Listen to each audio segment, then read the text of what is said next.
之前看到 IGN 对 Arc Raiders 测试版的第一印象评测，竟然说这个游戏和堡垒之夜一样，玩家一开始拿的都是镐头，所以说 Arc Raiders 缺乏创意。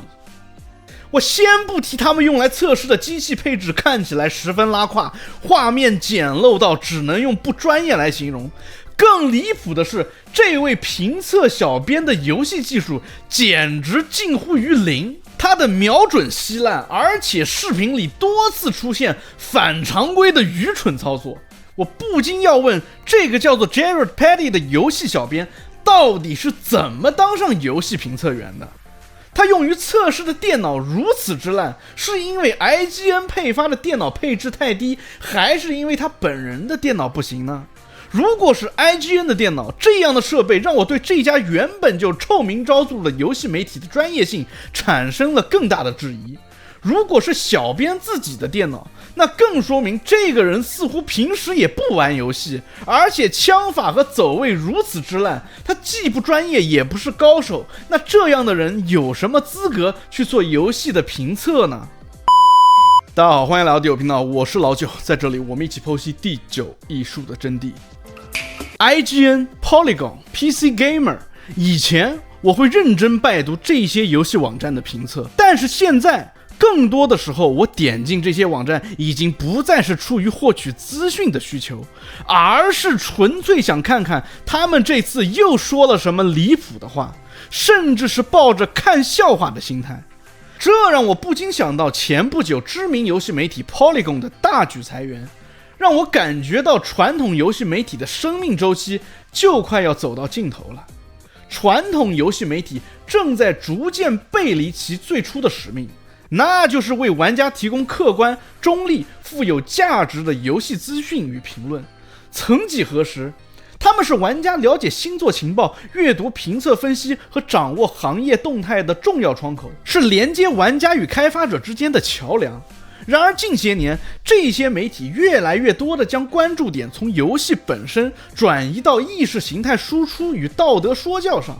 不少文章和评测不再专注于玩法、系统、画面或者是创意，而是执着于从政治、性别、种族等社会议题角度审视每一款作品，仿佛只有通过某种特定的道德滤镜，游戏才能获得合法性。比如围绕2020年发售的《最后生还者》第二部所引发的舆论风波。尽管该作在画面表现、动画技术和音效方面无可挑剔，但是由于剧情安排、角色塑造以及某些社会议题的处理方式，在玩家群体中引发了大量争议。不少玩家在发售初期就表达了强烈的不满，一上来就充满争议性的剧情让许多玩家感到不适，其中就包括我这个在 PS3 上就玩了第一代的玩家。然而许多主流游戏媒体几乎一致地给予该作品极高的分数，有的甚至打出了满分，并且在评测中大篇幅地歌颂游戏在性别表达和社会议题上所展现的所谓勇气，同时对玩家的质疑声加以贬低，并给玩家戴上了无法接受变化的这种帽子。这种态度很快被玩家判断为他们与厂商之间的利益勾连或某种意识形态站队，不仅没有化解争议，反而进一步撕裂了游戏媒体与受众之间的信任关系。在这样的环境下，游戏评测不再是玩家了解游戏质量的参考，而是变成了一种政治立场的展示。真正关心游戏好不好玩、是否值得投入的玩家，被迫在一片带有强烈主观色彩的舆论当中寻找碎片化的信息。更糟糕的是，这种倾向还在玩家社区中制造出道德绑架的氛围。在前几年觉醒文化初露苗头的时代，如果你对一款被媒体高度赞扬的社会进步型作品表示不满，就很容易被贴上保守甚至是歧视的标签。这不仅压抑了合理的讨论空间，也让玩家感到自己仿佛正被一股不容置疑的价值观所要挟。在舆论生态日益复杂的情况下，越来越多的游戏开发商不得不面对媒体所带来的政治正确压力，开始在项目开发初期就自我审查，以避免在游戏发布后被贴上不正确的标签。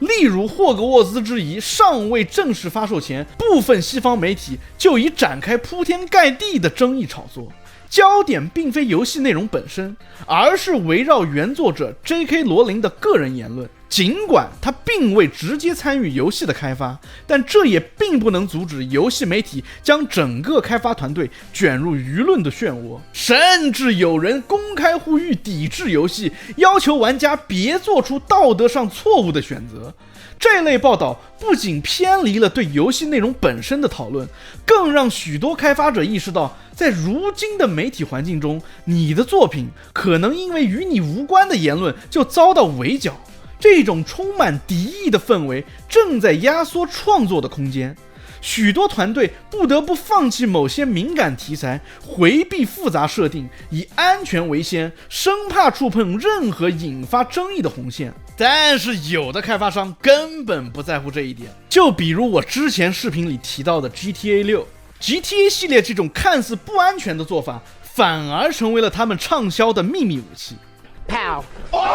讽刺的是，游戏媒体的这种道德批判并未赢得玩家们的认同，反而激起了更为激烈的反弹情绪。去年闹得沸沸扬扬的所谓游戏顾问公司 Sweet Baby Inc， 他们指导游戏公司刻意淡化传统性感形象，强行加入现代性别议题。尽管 Sweet Baby Inc 声称要推动包容性叙事，但是其参与修改的剧情反而被批评为说教味过重以及破坏沉浸感。这种脱离实际游戏体验，以意识形态凌驾于内容之上的游戏方式，让广大玩家感到愤怒与厌倦。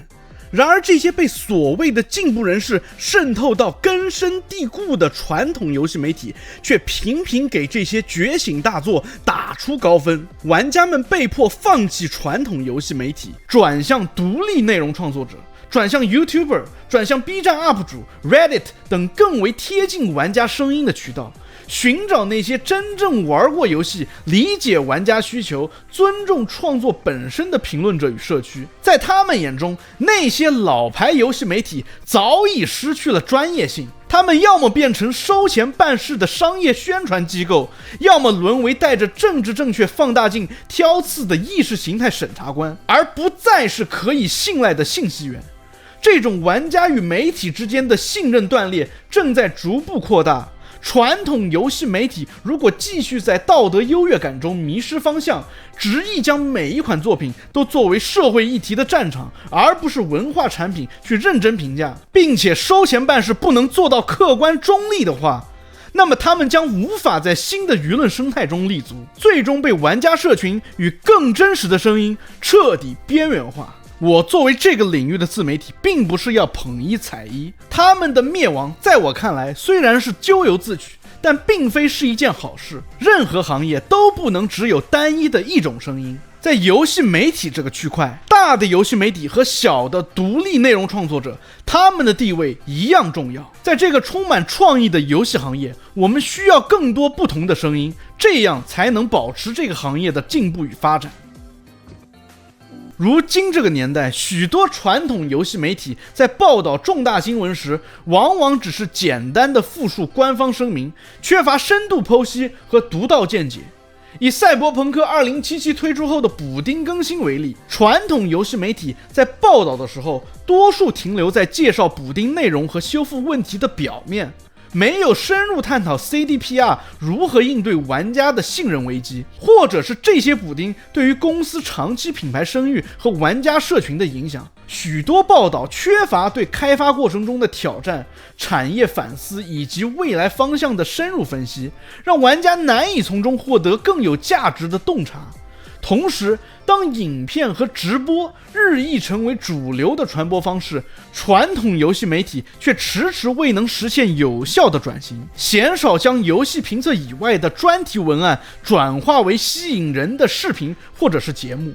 更讽刺的是，他们一方面抗拒改变，一方面又抱怨 AI 和内容创作者抢走了他们的饭碗。这种矛盾的心态暴露了他们对新媒体生态的无力感和抵触。在另外一个层面，随着游戏媒体行业的整合加剧，像 IGN 这样的大型媒体集团不断的吞并小型独立媒体，行业内部的声音正在变得日益的单一化。曾经那些以多样视角和独立声音著称的小游戏媒体，如今在资本和资源的压力下，不得不屈服于母公司的统一管理和内容策略。这不仅限制了游戏新闻报道和评论的多样性，也使得游戏舆论更容易被少数几个巨头所控制。大公司借助庞大的流量和广告资源，能够塑造主流话语权，甚至在某种程度上操纵舆论导向，引导玩家对某些游戏、厂商或者是行业事件形成特定的看法。